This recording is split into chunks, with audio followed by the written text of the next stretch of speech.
Well, all right, everybody. I want to be respectful of your time if you joined us. So let's go ahead and get started. Just in case you don't know who I am Marcella Marlowe, and I am the city manager for the city of San Marino, and very happy to be here. Before we get started, I want to share a couple of housekeeping items, Most importantly, down at the bottom, you should see an icon for translation interpretation. Please be sure to go ahead down there and select either English or Chinese from the navigation bar at the bottom. The icon is a little globe. It'll allow you to hear the panelists in either English or Mandarin with our live interpreter. If you do not select either thing, you may have trouble hearing us. So please do be sure you select either English or Chinese down at the bottom. Additionally, if you have a question about any of tonight's information, please type it into the Q&A box down at the bottom. Questions will be answered live during the Q&A portion at the end of the presentation, as long as we have the time to do that. So a few other more kind of housekeeping sorts of things, but not directly about this particular meeting. If you're not signed up for our weekly briefing or our emergency alerts or following us on social media, you are missing out. So please go ahead and sign up for all of these things. You can sign up for our emails by texting the keyword on the slide, and you can search for us on these social media platforms as well. The city, community services, the Crowell Public Library, a couple of our departments are all available on Facebook and Instagram, and the city is on Twitter as well, and we look forward to connecting with you. Another few announcements before we get to tonight's topic. You can see up here on our slide, our September town hall meeting would fall on Labor Day. So we typically have these town hall meetings once a month on the first Monday of every month on a variety of different topics. And that schedule means that our September meeting would fall on Labor Day. I suspect you probably have plans already on Labor Day. So we're going to go dark in September for the town hall meeting. So we'll go ahead and cancel that one, and then we'll be back in October. But we have a great opportunity to connect with all of us in the city tomorrow night at National Night Out. You can see the flyer up on the slide there. Join us for food and fun and community connection here at City Hall. And that's the whole City Hall complex. So City Hall, police, fire, it's where our public works area is. It'll be in the back behind City Hall, and we're going to have a lot for you to do here tomorrow. So we hope that you come out and join us. We are excited tonight to have a great panel of public safety experts here for you all tonight. If you'd like to share this information with anyone who might have missed this at a later date, we are recording tonight's meeting, and it'll be available on our website in either English or in Mandarin. So without any further ado, thank you again for coming, and I am happy to turn this over to our moderator for the evening, our Community Engagement Manager, Nicole Quadras. Thank you, Marcella. So we have a great panel for you today. I'm going to go ahead and introduce each of them. And as I introduce you, why don't you go ahead and tell us a little bit about either your department or we have our chair of our Public Safety Commission with us here tonight. Actually, Al, I'm going to introduce you first. So Al Bogue, chair, is the current chair, newly appointed, to be the chair of the Public Safety Commission. Can you share a little bit about the Public Safety Commission? I know you have this really lovely slide of information you gave me. Well, I do have the lovely slide, and thank you for making it visible. And thank you for including me this evening. It's a pleasure to be with those of you in the community that have joined us. The Public Safety Commission was established by the City Council in 2018, and it serves as an advisory board to the City Council and an advocate for both public safety and traffic services. It's charged with understanding police and fire operations, crime prevention, emergency preparedness, traffic and transportation, and any other matters that may be assigned to it from time to time by the council. And there are matters that are assigned from time to time. The commission studies and makes recommendations to the City Council. It is an advisory board. It has no authority to implement decisions, but does make recommendations.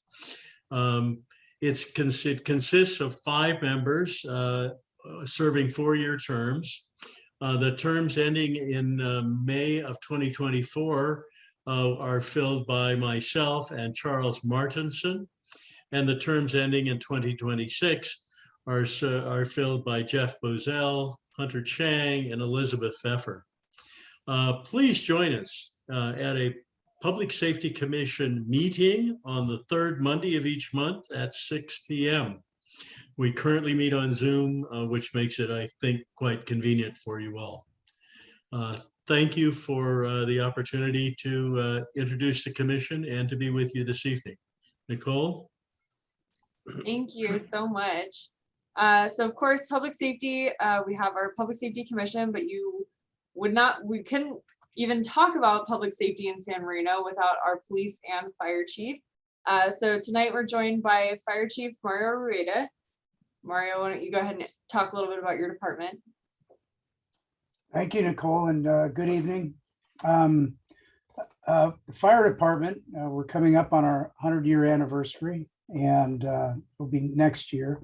But we never close. We're here 24 hours a day, 7 days a week, 365 days a year. We respond to certainly any emergency in our city, and that can be a wide variety of events. And we also respond to nearby cities as part of the Verdugo system, where we share resources, and we've basically dropped borders to ensure the most rapid response in the event of a large incident or collisions of incident that are simultaneous events in our city. We average about 150 to 200 responses every month. About 80% of those responses are for emergency medical services. And in San Marino, a very high percentage of those emergency medical responses are for critical types of calls like cardiac arrest, strokes, people having difficulty breathing, persons that are unconscious, trauma and injury, traffic accidents, and a variety of other medical calls. Also, for the last 3 years, our city, as you know, was not immune to COVID. We saw during the surges, we saw a lot of very sick residents that ended up being treated and transported to area hospitals. The fire department also serves as the emergency manager for the city of San Marino. We prepare plans and we provide training for city staff. We conduct exercises to ensure our city's well prepared and in a high state of readiness in the event we do experience a disaster in our region. So I'm very proud of the fire department.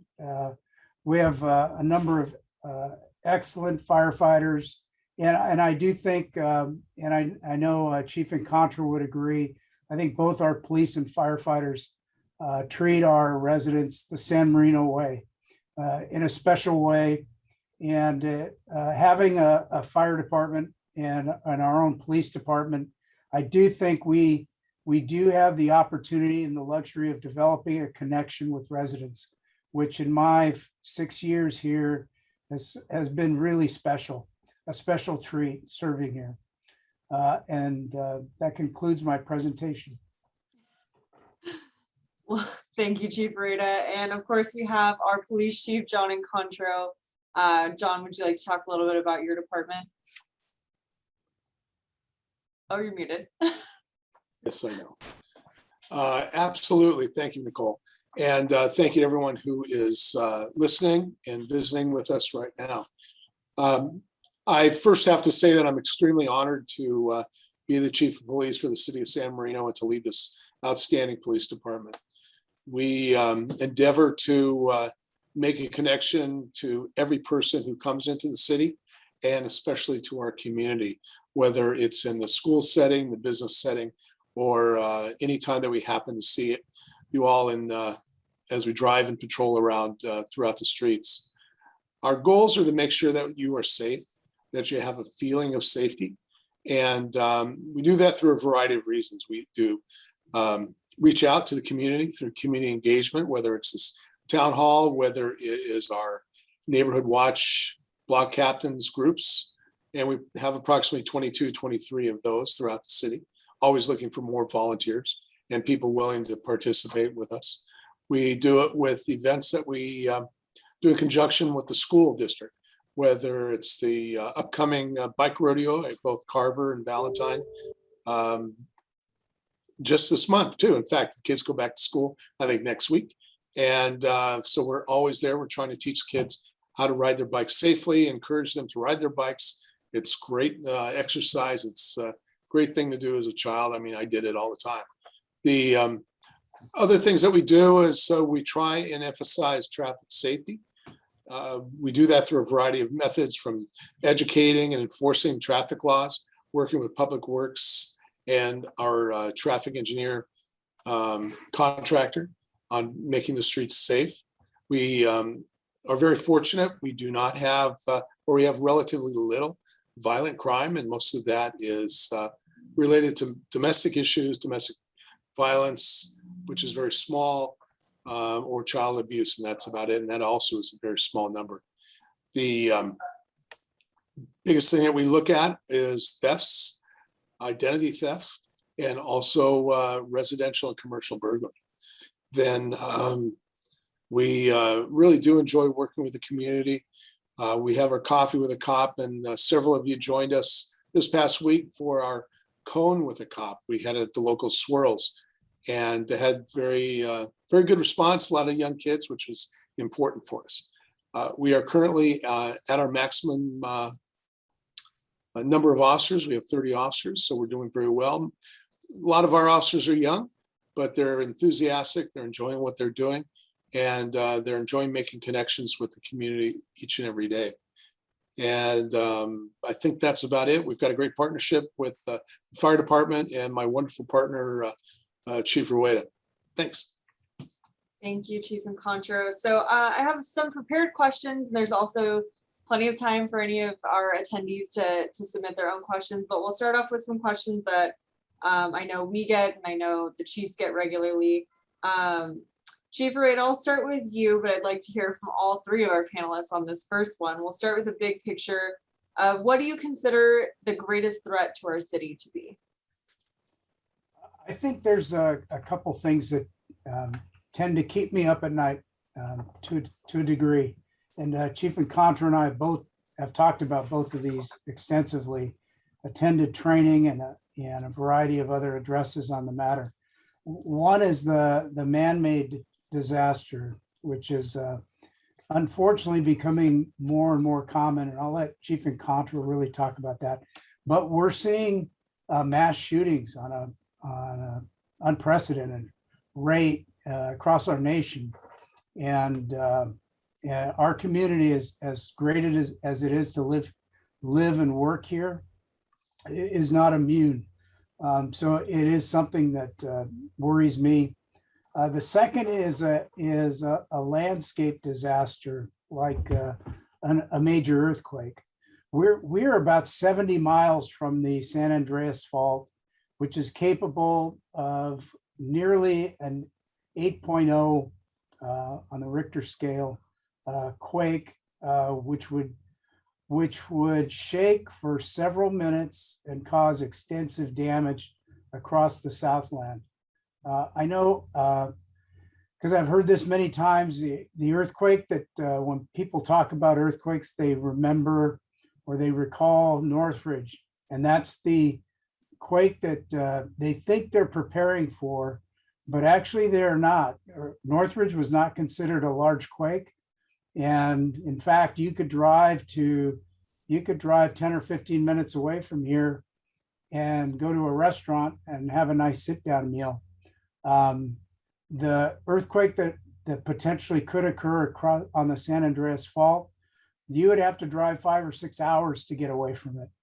And resources coming in to help the Southland would be coming from a much greater distance. So it is something we prepare for. We conduct training, and we do normally an exercise each year with city staff to ensure our preparedness. But it is something, again, that I worry about, and does keep me up at night. And it's something that I make sure we're in a state of readiness to ensure we can do the most for our residents in the event of a disaster. Chief and Contra, would you like to chime in? Oh, muted.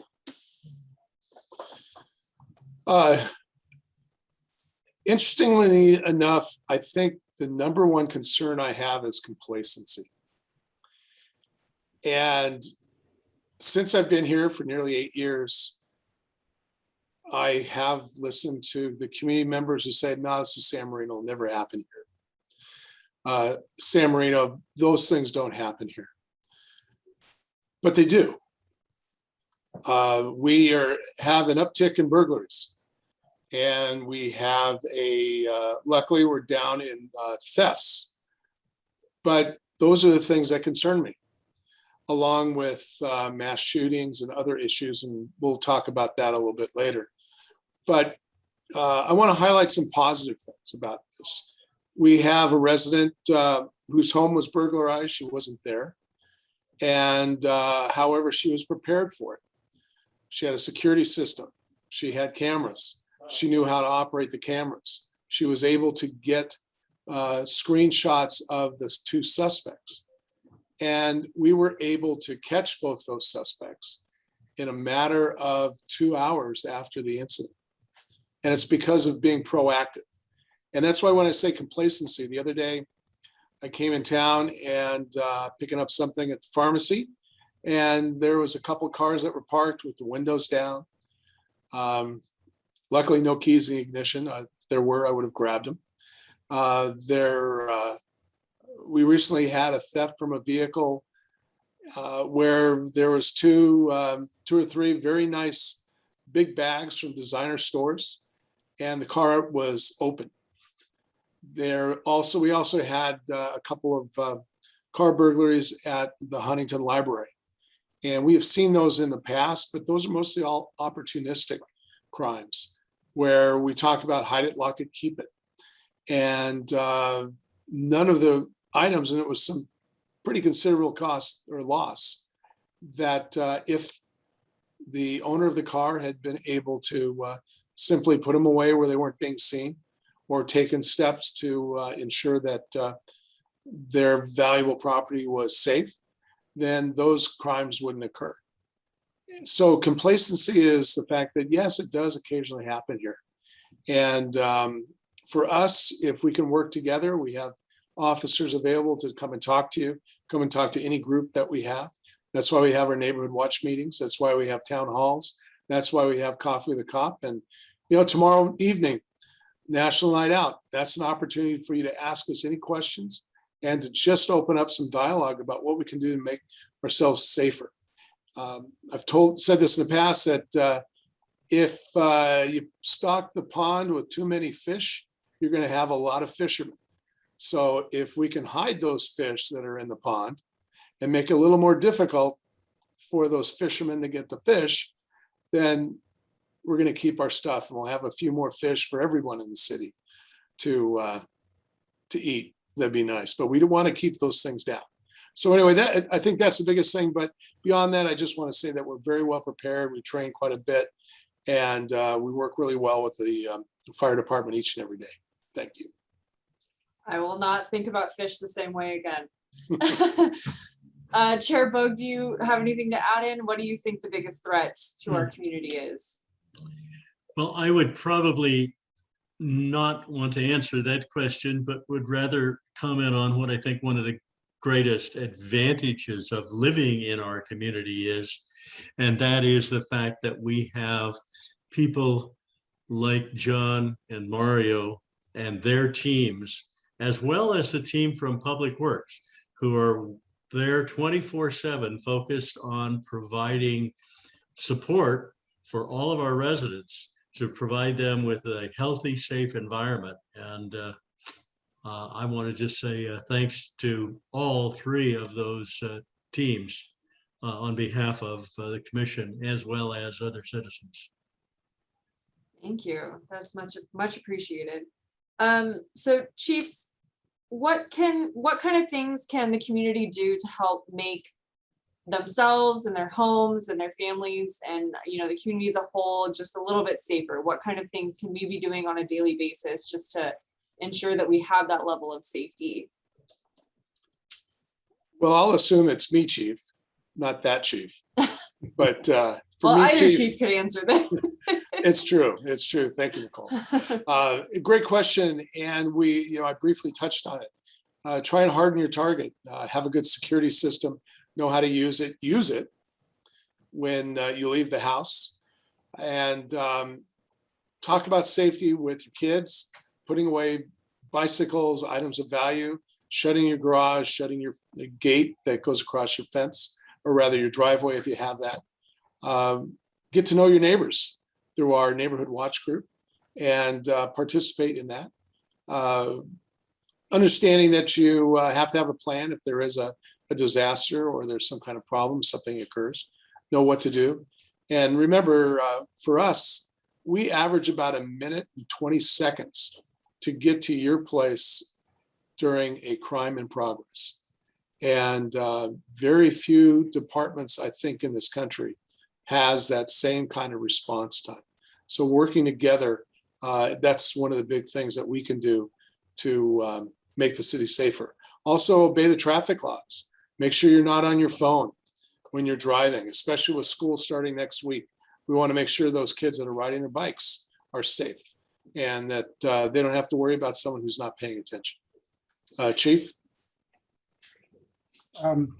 Yeah, I couldn't agree more that preparation certainly makes things easier in the event of a problem. The fire department conducts a number of workshops throughout the year. COVID slowed us down a bit, but we focus on basic first aid, which includes bleeding control, CPR, choking, and we also provide fire extinguisher training, which for a lot of people is the first time they have fire extinguishers, but it's the first time they've ever pulled the pin and actually used one on a fire. Fire department also provides a number of informational documents on how to prepare a simple kit for your home, which would include water, 3 days worth of water, some foodstuffs, canned goods that might hold you over until help comes in an emergency. And it starts really with the simple buying a container and starting to store materials that you think you might need in a disaster. And we have a list of them here: flashlights, batteries, water, foodstuffs, first aid materials. One of the programs that we've had in previous years that we will look to do again this year, we gave out 100 disaster kits to area residents last year. Seniors had to be seniors are 50 years and older, so we selected seniors and provided those kits, and they were a great hit. And they would be very useful in an emergency. The last thing I just want to share is the fire department does have an inspection program called Operation Fire Safe, where if you have concerns about things in your home that may not be as safe as you'd like them to be, your smoke alarms aren't working or don't know if they're working, fire department will come out and perform an inspection. If they need replacement, we'll take care of that. And we'll point out any other hazards that you may want to take care of before you do have a fire in your home. Thank you. Awesome. Well, thank you for that. I want to ask, and I think this is, it's an important subject, and it's, I think it's something that we all think about, just with the reports coming in, more and more frequently. But are our schools and our communities and your departments, are we prepared for a tragedy like Uvalde? I think I'll start this one. Yes, and there's a variety of reasons. Number one are the nature and the courage of the officers and firefighters in this city. They have sworn to protect and to serve. They understand the importance of doing their job, doing it right, and they understand the idea of being a guardian. And that's what our role is. To add to that, with the school district, we have a pretty significant partnership with them. We have our detective sergeant is part of the school district's threat management group, or rather threat management team. And in the event that there is an issue that comes up involving someone, and it can be not just a student, but it could be a staff or faculty or something like that, but someone who becomes a threat. Because you got to remember, it's not always the student. The mass shootings are caused a lot of times by human resource issues, where someone's angry about being fired or being disciplined. It is also someone who may have a complaint about the way a organization is operated, and to the point because of other issues in their lives, this is how they acted out. But we have that partnership. We have attended training, all of our employees. We talk about these things on a regular basis. Our officers also train during their shift on what to do and how to expect it.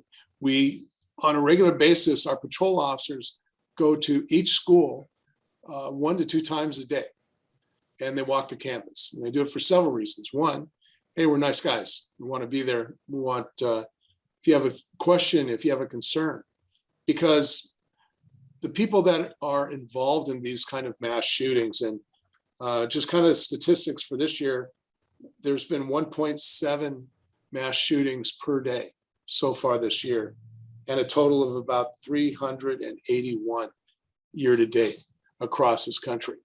So if we can establish a relationship with faculty, staff, and students within the campus, then they will have maybe an outlet to come and say, hey, there's someone has been acting in a certain way, because in most cases, almost all cases of a person involved in an active shooter or mass shooting incident, there have been signs. There have been signs in their behavior changes. There have been signs in things they post. There have been maybe even signs that they're not posting anymore. There are other signs just about how are they dressing, how are they acting, what things are they reading, all of this stuff. So it's important for us all to look at that and keep an eye out for it. And it's always difficult with someone you know to go, wow, I've got a question about how they're behaving. But always ask us, you can give us a call. The school district has a very good counseling program. They have alternatives for students. And in regards to schools, the relationship is great. We're going to be going to training a week from now with the school district, that they're sponsoring some training. And also, for instance, this Thursday, I'll be talking to the new employees who are coming on board the school district. And it's just an opportunity for us to develop a relationship. Specifically involving Uvalde, as a law enforcement professional with 43, almost 44 years experience, I was very disheartened by the response, the lack of coordination of so many assets to resolve a problem. And these things are very difficult to handle. You have to have training, you have to have the mindset that you're going to go in there and rescue these kids, and you may be killed yourself. And that's just part of our job, and it's something that we talk about frequently. And I brought this up. We've already read 2 of the 3 reports that have come out. We have looked at videos, and we're making sure that the mindset is there. It is very important to take a look at both of these factors and really study it, understand it, look at outside resources that are available for us to solve this. But a lot of it comes from friends, parents, students that go to school with a child like this. And if you see something, like we've always said, say something, let us know, let us be the bad guy. Let us talk to the student, let us be there for them, let us work with the school district, let us work with other counseling services, and get the person the help they need beforehand. And together we can keep these things from happening here. Thank you. Thank you, Chief and Contra. It's a really tough job you guys do. And I think we're all very appreciative of all that groundwork that you lay with relationship building and everything. We have a question from an attendee that's kind of in the similar area, but what can individuals who live alone do? What can they do to assist public safety in the event of an emergency? For example, if public safety has to make entry to a residence, is there a standard place that public safety will look for emergency contacts to be posted? Should they put that inside the front door, the refrigerator? Is there anything else that they can do to help? Chief Rada, that might be a good. There has to, with varying success, there has been programs where people provide their information in a vial of life, in a refrigerator, or some other place. We found in our city that it really didn't receive a great deal of support for that program. But we do in our disaster plans and as part of our regular protocol, the police and fire department basically divide up our city and drive each street in the event of a disaster. We regularly conduct these drills, and part of the reason for that district survey is for us to identify problems. In the event of a 911 system breakdown, residents would still be able to contact our dispatch center at the police department and get through. If not, if they came outside, they would eventually run into a police car or a fire truck driving by if they needed help.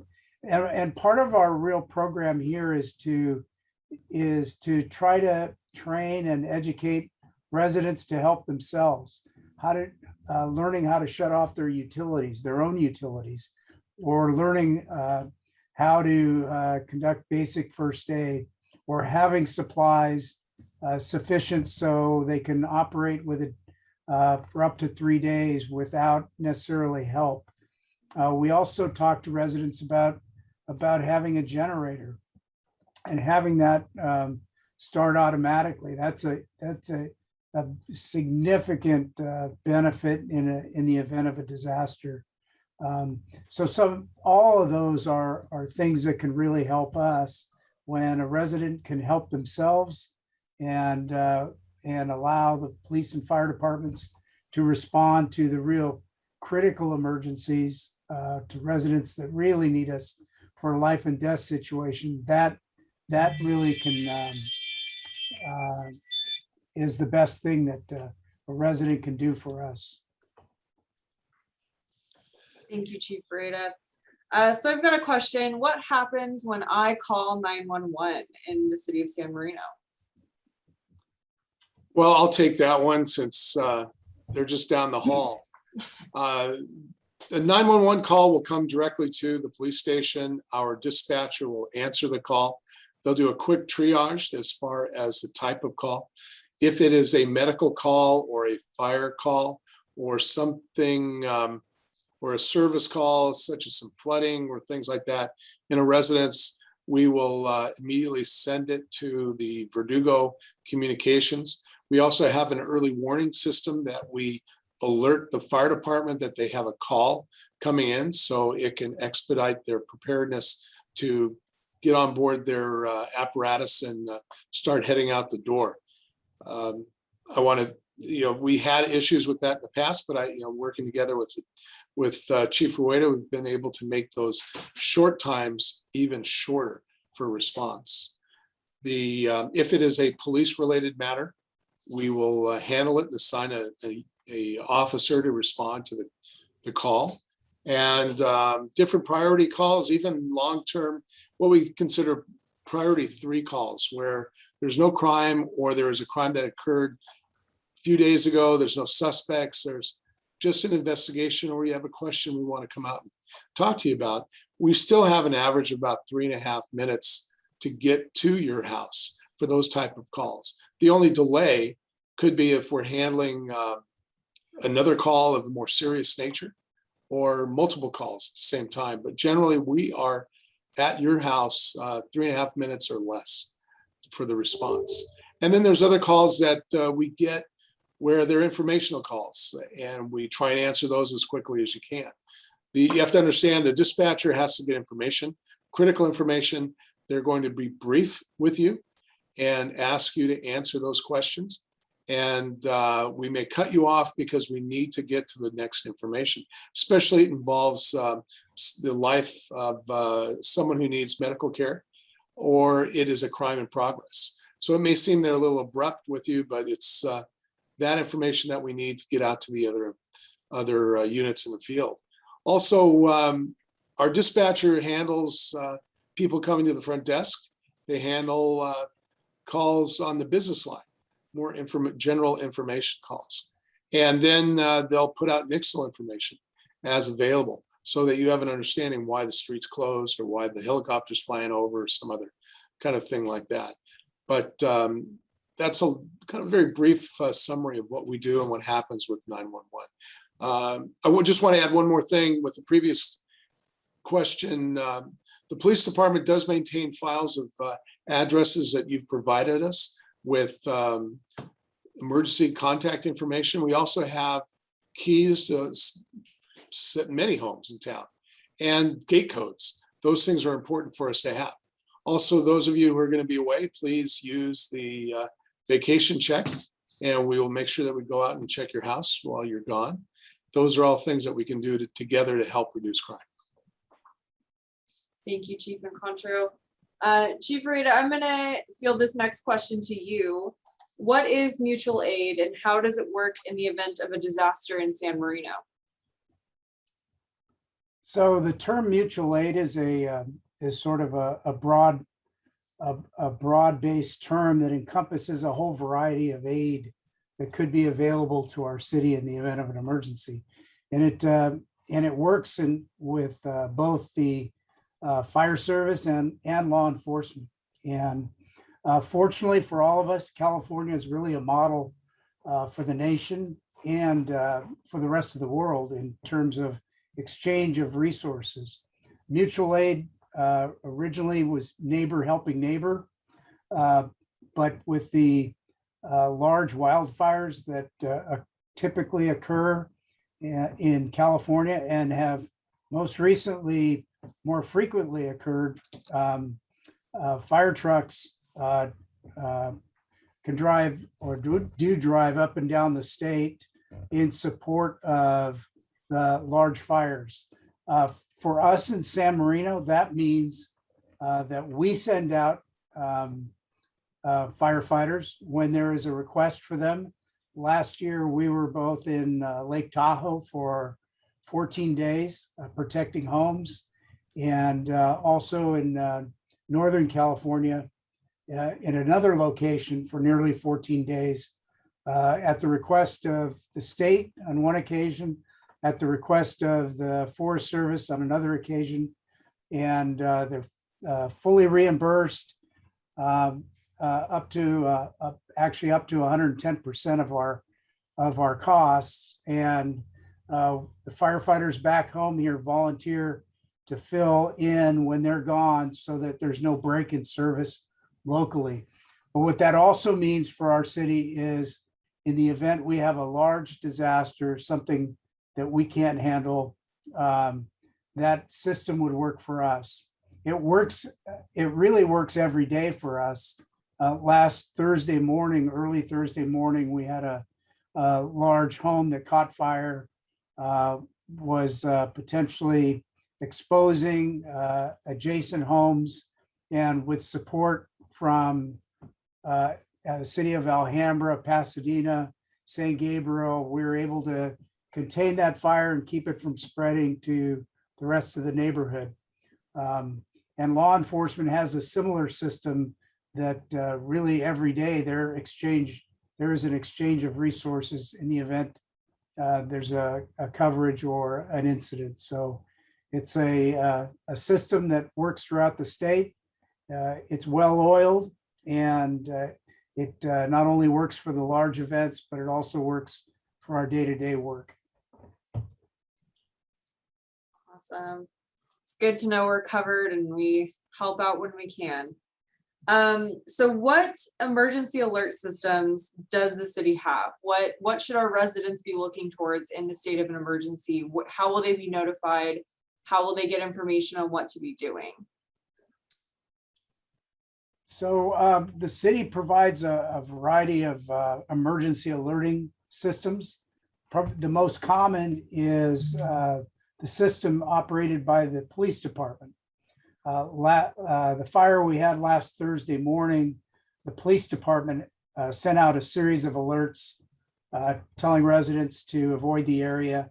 It was traffic and the street was closed. And really the best alert that they received was a police officer going door to door that evening, telling some to evacuate and others to stay home, that they really weren't in danger. That is the best system. But for larger emergencies where we would want to alert a portion of the community, like we did a few months ago during the gasoline that leaked into our river that runs through the city that came from Pasadena, we used a wireless emergency alert that FEMA authorizes us. The Federal Emergency Management Agency authorizes our city to utilize, where we take over the cell towers and push out alerts to every mobile device. That was actually the first time we had used that system in our city. We scripted it so it actually went to those phones that were in the impacted area.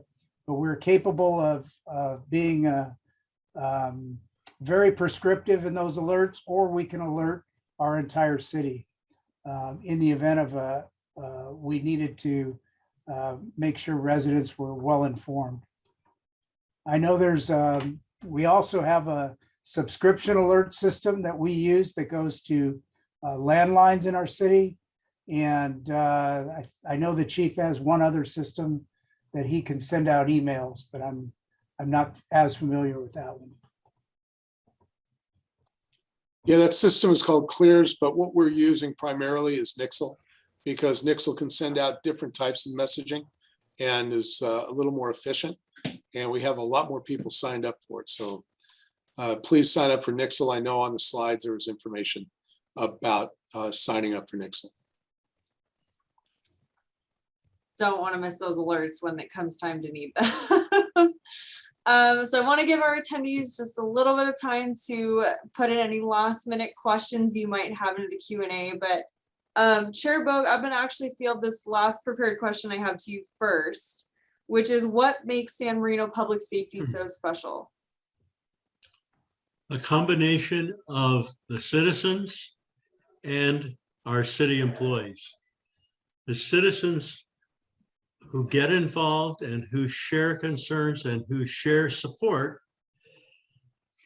make our city special, make it unique. It gives us an opportunity as those who are involved with public safety to provide the best possible opportunities for a safe environment. But it's our outstanding employees, our outstanding staff, our police and fire departments, and those people in the public works department that are involved in responding to trees down or interruptions on our streets and what have you. They care. And it's the fact that they care that makes them so successful in not just keeping us safe, but keeping us in an environment that allows us to enjoy our homes and our fellow citizens. Now, I know that doesn't really answer the question, but from a citizen's point of view, I really do think it's the partnership that takes place between the citizens who care enough to attend a meeting like this or to share their concerns with others, and the outstanding, committed employees that we have in this city. I hope think that it's answers your beautifully question. said. Chief and Concho, anything else you'd like to add in on what makes San Marino's public safety special? Well, very little I can actually add to what was said, but it certainly is the partnership. It is the awareness. It's the conversations my officers, myself have with members of the community who have suggestions on things to try, things to change. And I truly appreciate that involvement and the passion that the community has, not just providing information to us and supporting us. It's just being a great place to work. Wonderful. Chief Rueda, any thoughts on this? I think I started the discussion with something that I haven't been here. I haven't been in the fire service 42 years like Chief and Contra, but 40. And I have never worked in a place that where the public safety officers, both police and fire, actually have a real connection with residents. I've observed it a number of times. Just the care and compassion that they show is really special. It kind of makes it a neat place to work. Very well said. So we might have done too good of a job answering questions since I don't see any in the Q&A. Oh, well, John Dustin just said no question, just a word of thanks.